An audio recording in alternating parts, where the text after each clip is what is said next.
लेकिन अगर आप डीपीएसपीस को पढ़ें, स्पेशली आर्टिकल 39 को पढ़ें, 38 को पढ़ें, तो साफ दिखता है कि हम सोशलिज्म के रास्ते पे जाने वाले थे। जो नेशनल 5 ईयर प्लान्स बने, हमने रशियन इकोनॉमी को, यूएसएसआर को फॉलो करना शुरू किया, तो पूरा मॉडल हमारा सोशलिज्म का ही था। सोशलिज्म का नुकसान क्या होता है कि इंडिविजुअल मोटिवेशन खत्म हो जाता है, उसमें कम रह जाता है, स्टार्टअप कल्चर पैदा नहीं हो पाती क्योंकि बिजनेस करने वालों को गाली खानी पड़ती है, उनको सम्मान नहीं होता, ट्रेड यूनियन मूवमेंट बहुत बढ़ जाता है, फिर सब्सिडीज बहुत बढ़ जाती हैं, कॉम्पिटिटिव कल्चर पैदा नहीं होती है। धीरे धीरे समझ में आने लगा कि केवल सोशलिज्म से बात नहीं बनेगी।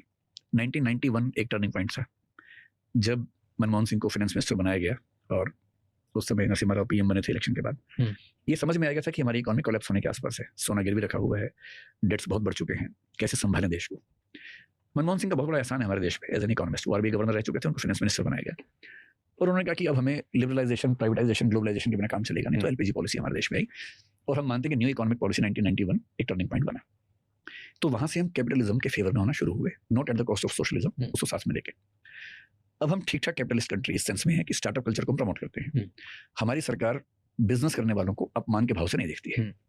टैक्स के मामले में भी हम ईज ऑफ डूइंग बिजनेस जैसी बातें कम से कम कर रहे हैं और कोशिश कर रहे हैं, वरना ईज ऑफ डूइंग बिजनेस हमारी कल्चर का पार्ट नहीं था पहले।